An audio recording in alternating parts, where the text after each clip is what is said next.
자, 오늘 본문의 내용은요. 마태복음 26장에도 요한복음 12장에도 병행 구절로 기록이 잘 되어 있습니다.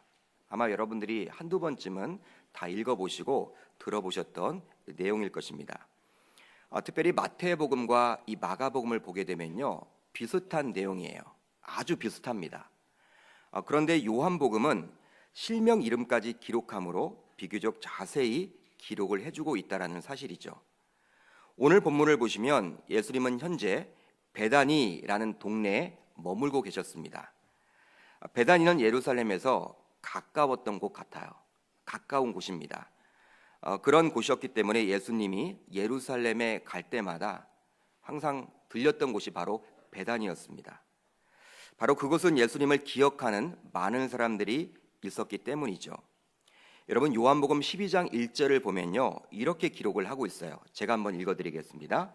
예수께서 베다니에 이르시니 이곳은 예수께서 죽은 자 가운데서 살리신 나사로가 있는 곳이라. 여러분, 죽은 나사로를 살렸던 곳이 바로 어디였습니까?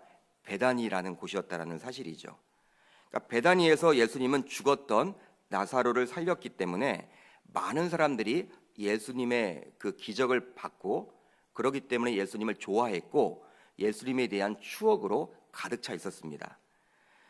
이런 상황이었기 때문에 예수님 역시 그곳을 편하게 생각을 해서 그런지 몰라도 예루살렘에 가게 될 때에는 베다니에 주로 들리셨어요. 뭐라 할까요? 예수님 편에서도 바쁜 일상 속에서도 잠시나마 편하게 쉴 수 있는 곳이 바로 베다니였습니다. 그리고 그곳에는요, 나사로 때문에 만나게 되었던 이 마르다와 마리아라는 두 여인이 있었습니다. 이 자매는요, 예수님에게 얼마나 헌신을 했는지 몰라요. 예수님이 갈 때마다 음식을 해드리고 또 항상 예수님을 좋아했던 두 자매였습니다. 여러분, 이제 오늘 본문 안으로 들어가 보십시오. 본문을 보게 되면요, 예수님은 이번에도 역시 베다니를 방문합니다. 그런데 이번에는 어디에 머물렀다고 나와 있습니까? 네, 3절 상반절을 보면 이렇게 기록을 하고 있죠. 예수께서 베다니 나병 환자 시몬의 집에서 식사를 했다라고 기록을 하고 있습니다. 이번에는요, 나병 환자 시몬의 집에서 머물렀다라고 이야기를 하고 있어요. 나병 환자 시몬의 집이라고 나와 있지만 시몬이 과연 어떠한 분인지에 대해서는 성경에 나와 있지 않습니다. 성경이 말을 하고 있지 않아요. 그리고 나병 환자라고 소개를 하고 있지만 이것을 통해서 우리가 알 수 있는 것은 무엇이냐면 예전에 나병에 걸렸지만 지금은 나병에서 나았음을 인식할 수가 있는 것이죠. 왜냐하면 현재 내가 나병에 걸려 있다 그러면요, 식사를 같이 할 수가 없어요. 예수님과 그 제자들과 대접을 할 수도 없고 같이 식사를 할 수가 없습니다. 왜냐하면 나병 환자는 격리되었기 때문에. 그렇기 때문에 지금은 완치받은 사람으로 봐야만 합니다. 여러분, 식사를 하고 있는데 한 여인이 등장을 합니다. 3절 중반절을 보면 이 여인은 다음과 같은 행동을 하게 돼요.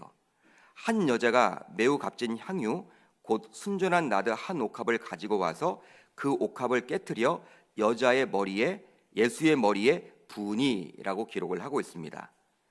여러분, 3절을 보시면 어떻게 기록을 하고 있습니까? 단순히 한 여인으로만 기록을 하고 있습니다. 한 여인으로 소개받고 있는 이 무명의 여인이 매우 값진 향유 그 순전한 나드 한 옥합을 예수님에게 가지고 와서 그 깨트려서 어디에 붓습니까? 어디에 부었다고 나와 있습니까? 머리에 부었다라고 나와 있죠. 예수의 머리에 붓게 돼요. 여러분들이 그 현장에 있다고 칩시다. 여러분들은 지금 계명교회 성도이지만 지금 2000년 전에 그 예수님 옆에서 지켜보고 있다고 칩시다. 갑자기 벌어진 이러한 일로 인해서 주변 사람들 모두 놀랐어요. 여러분, 예수님도 놀랐겠죠. 예수님도 놀랐을 것입니다. 물론 예수님은 미래를 다 내다보는 분이기 때문에 알고 있지만 그도 인성을 가지고 있는 분이기 때문에 놀랐을 것입니다. 예수님과 같이 있었던 그 제자들도 놀랐을 것이고 또 식사를 대접했던 그 호스트, 주인도 놀랐을 것입니다. 깜짝 놀랐겠죠. 오늘 본문에서는 이 여인이 누구인지 밝히고 있지 않아요. 그렇지만 병행 구절인 요한복음 12장을 보게 되면요, 이 여인을 마리아라고 소개를 하고 있어요. 베다니에 있던 나사로, 그 그 나사로의 누이 마리아라고 이야기를 합니다. 주님의 발치에 앉아서 주님의 말씀을 집중하여 들었던 그 마리아를 이야기하죠. 그런데 마가복음은 이 여인이 옥합을 깨트려서 예수의 어디에 여러분 붓습니까? 머리에 부었다고 나와 있는데 요한복음을 보게 되면 마리아는요 어디에 붓습니까? 이 향유를 예수의 발에 붓고 자신의 머리카락으로 예수의 발을 닦았다라고 이야기를 해주고 있어요. 여러분, 무엇이 진실이냐? 둘 다 진실입니다. 여러분, 성경이기 때문에 그것을 여러분 가지고 우리가 논해서는 안 되고요. 어떤 게 여러분 사실이냐? 오늘 본문이 그것을 강조하고자 이렇게 기록된 것은 아니고, 아무튼 오늘 본문을 통해서 마가복음을 통해서 또 요한복음을 통해서 알 수 있는 것은 바로 무엇이냐면 이 향유가 값비싼 향유였다라는 사실이에요. 그렇다면 과연 어느 정도의 가치가 있는 향유로 우리가 기억하면 좋을까요? 오늘 보면 5절을 보면 나와 있죠. 얼마라고 나와 있습니까? 바로 300데나리온 이상의 가치가 있는 향유임을 알 수가 있어요. 당시 여러분 한 데나리온은 노동자의 하루 품삯이었습니다. 하루 품삯. 그렇기 때문에 300데나리온은요 1년 연봉, 일본 1년 연봉이라고 보시면 돼요. 우리가 1년 365일이라고 하지만 365일을 다 일할 수 없잖아요. 쉬는 날도 있고 주일도 있고 토일도 있고 주 5일째 근무라고 치면요 365일이 바로 무엇이냐면 300데나리온은 1년 연봉이다. 지금 여러분 예약 연봉이라고 치면 적게 잡아도 한 3천만 원 가량의 가치가 있는 향유임을 알 수가 있겠죠. 여러분 지금도 많은 명품 브랜드가 있습니다. 저는 명품 브랜드 잘 모르겠지만 여러분들은 아시는지 모르겠지만 3천만 원짜리 향수 있다. 들어보셨어요? 본 적이 있으세요 여러분? 3천만 원짜리 향수가 있다. 저도 본 적이 없거든요. 그 당시로 돌아가 보더라도 이 향유가 얼마나 귀한 향유인지 알 수가 있는 것이죠. 이 나드라는 여러분 향유는요 이 동인도에서 났다 그래요. 동인도. 지금도 인도를 가기가 쉽지가 않은데 그 당시 여러분 생각해 보세요. 인도에서 나왔던 그 향수를 여러분 가지고 오니까 얼마나 귀하겠습니까? 이런 귀한 향유를 예수의 머리에 붓게 되자 주변에서는 어떠한 반응이 지금 나타납니까? 오늘 본문 4절과 5절입니다. 같이 한번 읽어봅니다. 시작. 어떤 사람들이 화를 내어 서로 말하되 어찌하여 이 향유를 허비하는가? 이 향유를 300데나리온 이상에 팔아 가난한 자들에게 줄 수 있었겠도다 하며 그 여자를 책망하는지라. 아멘. 어떤 사람들이 화를 내었대요. 화를 내었대요. 그들이 화를 내온 이유는 무엇입니까 여러분? 300데나리온 이상에 팔아서 가난한 자들을 도우면 좋은데 왜 이것을 허비하느냐? 왜 이것을 낭비하느냐? 이렇게 화를 내었다라고 주장을 하죠. 오늘 본문인 마가복음은 어떤 사람들이라고 나와 있는데 마태복음을 보게 되면요 제자들이라고 나와 있고요. 그리고 요한복음은 그 제자들 가운데 누구라고 지목을 합니까? 가룟 유다라고 지목을 합니다. 한마디로 어떻게 보시면 되냐면 가룟 유다의 책략에 책동에 흔들리게 된 제자들이 이제 그 마음속에 낭비라고 여기게 된 것으로 보시면 되는 거예요. 분위기가 굉장히 여러분 지금 험악해지고 있죠. 분위기가 험악해진 정도가 아니라 이제 어떻게 됩니까?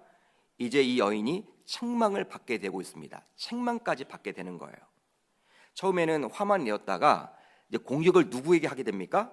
향유를 부었던 이 여인에게 제자들이 하게 되는 거예요. 사랑하는 성도 여러분, 이 제자들의 이야기를 들어보면요 어느 정도 이해도 되는 말입니다. 이해가 되죠 여러분? 노동자 1년 연봉에 해당하는 그렇게 고가인 향유를 굳이 예수의 머리에 부을 필요가 있을까? 과연 그렇게 해야만 하는가? 여러분 우리가 생각을 해볼 필요가 있는 거예요. 3년 동안이나 예수님 옆에서 제자 훈련을 받았기 때문에 예수님이 이 가난했던 과부와 고아를 얼마나 사랑하고 관심을 기울이고 그들을 도우려고 했는지를 누구보다도 잘 알았던 그 제자들이었기 때문에 말이 되지 않는다. 노동자 1년 연봉 이상 되는 300데나리온 가치가 있는 그 이상의 가치가 있는 이 향유를 굳이 예수의 그 머리에 부을 필요가 있나? 아깝다. 이런 생각을 가지고 차라리 이것을 가지고 가난한 자들을 도우면 좋겠다. 여러분, 아마 제자들은요, 칭찬받을 생각을 가지고 그렇게 이야기를 했을 거예요.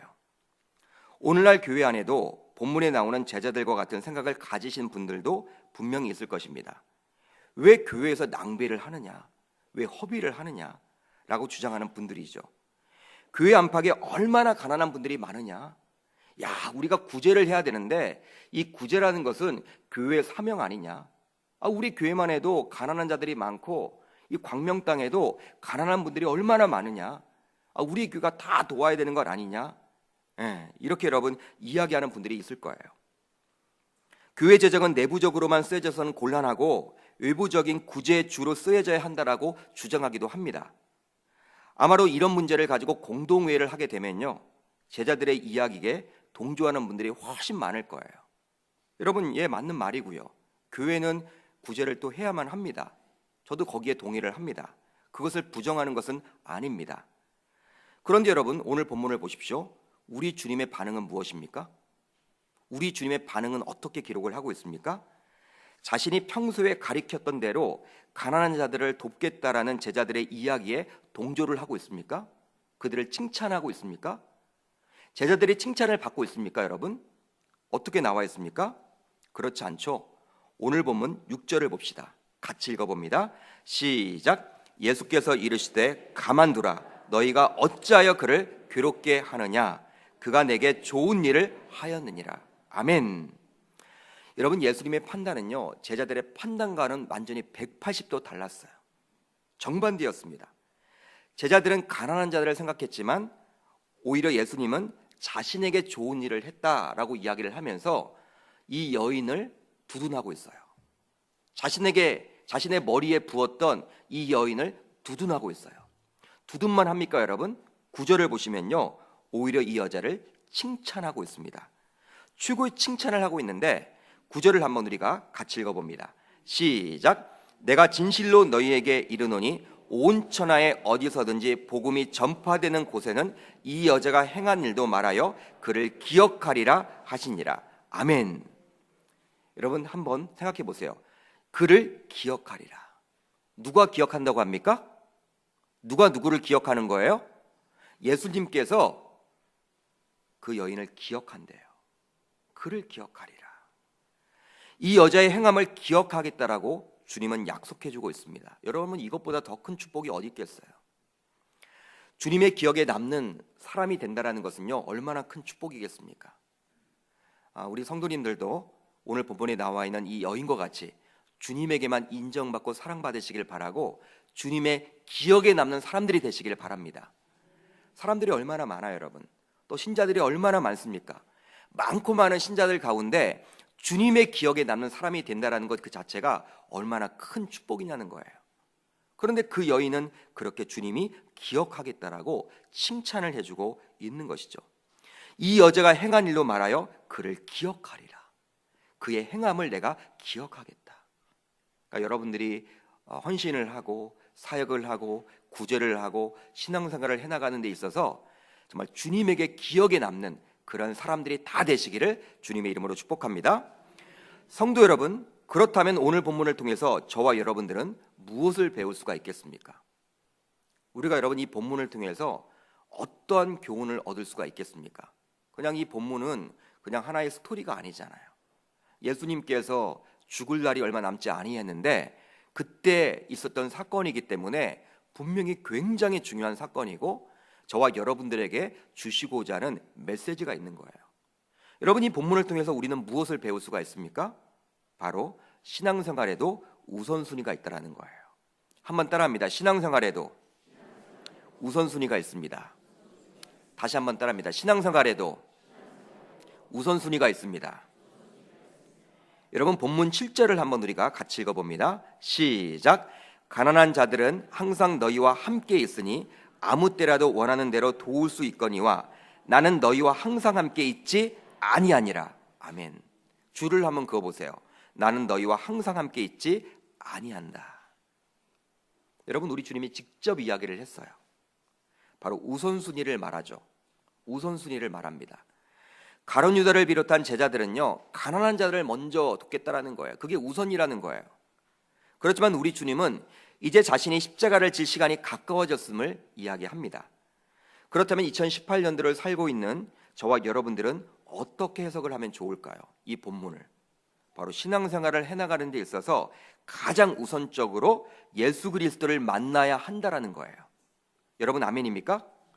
그러니까 예수를 인격적으로 만나는 것이 어떠한 사역보다도, 어떠한 헌신보다도, 어떠한 구제보다도, 어떠한 봉사보다도 중요하다는 거예요.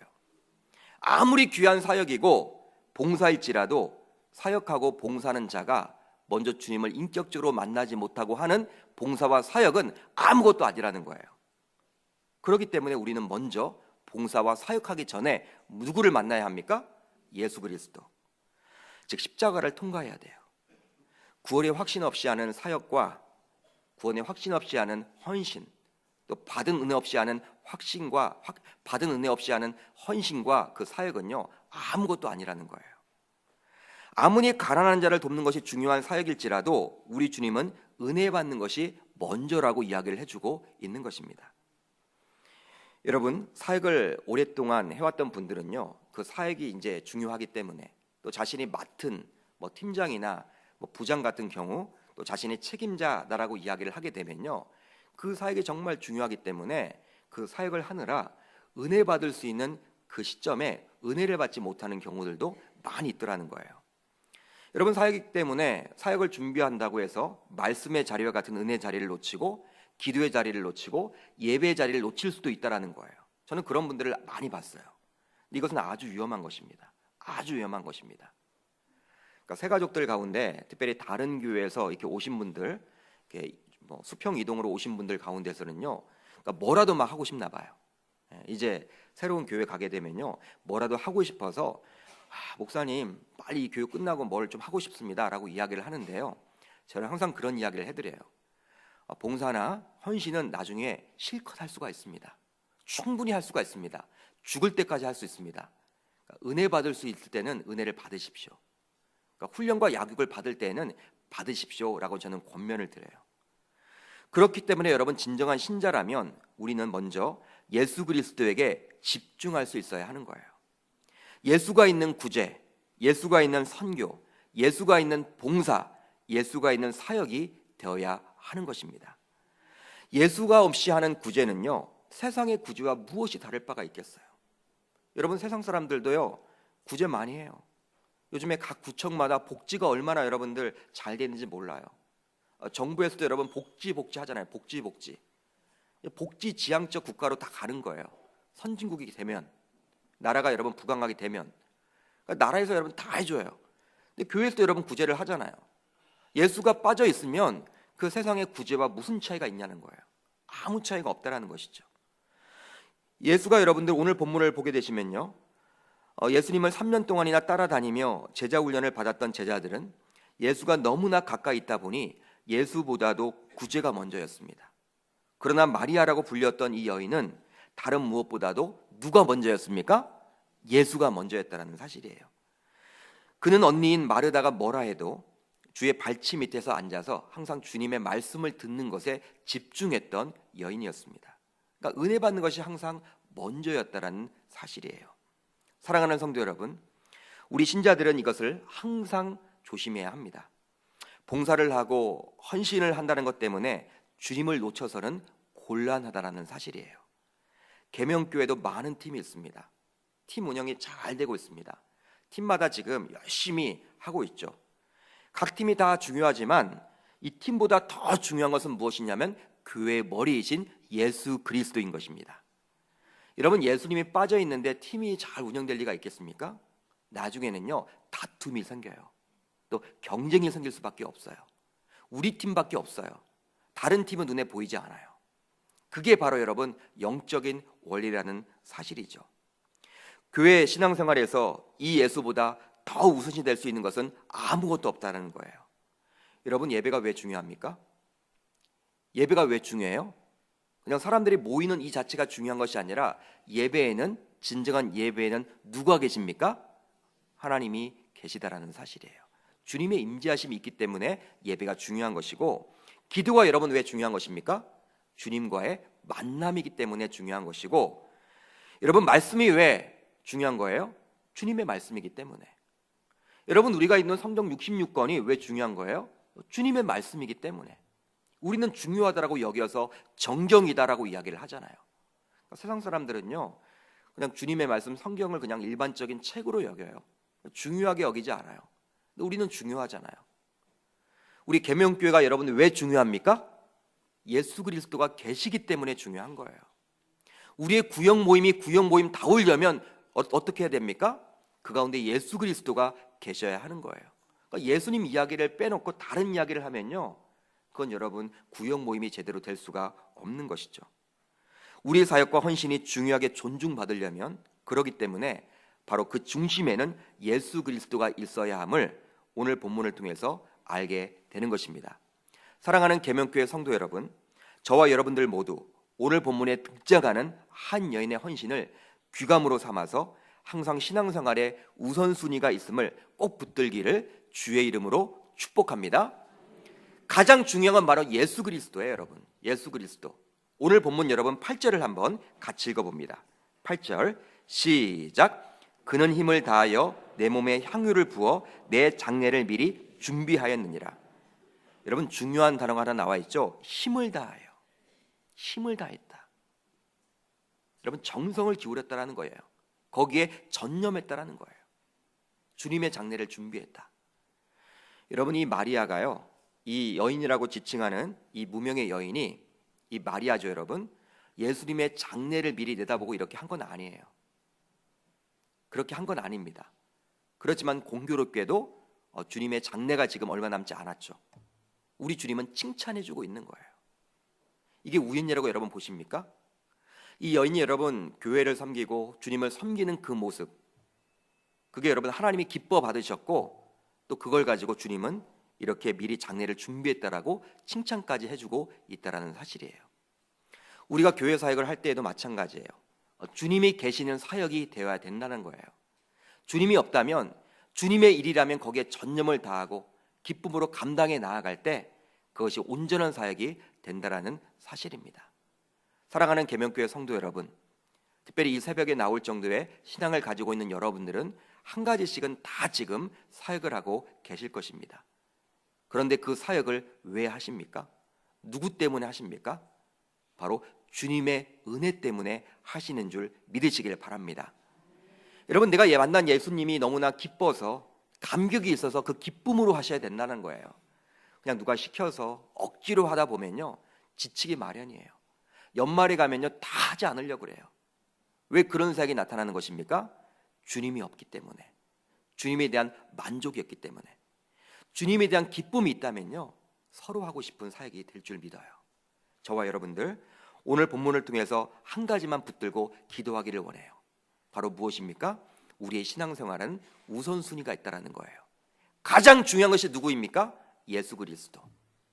우리 교회에서 가장 중요한 분은 예수 그리스도.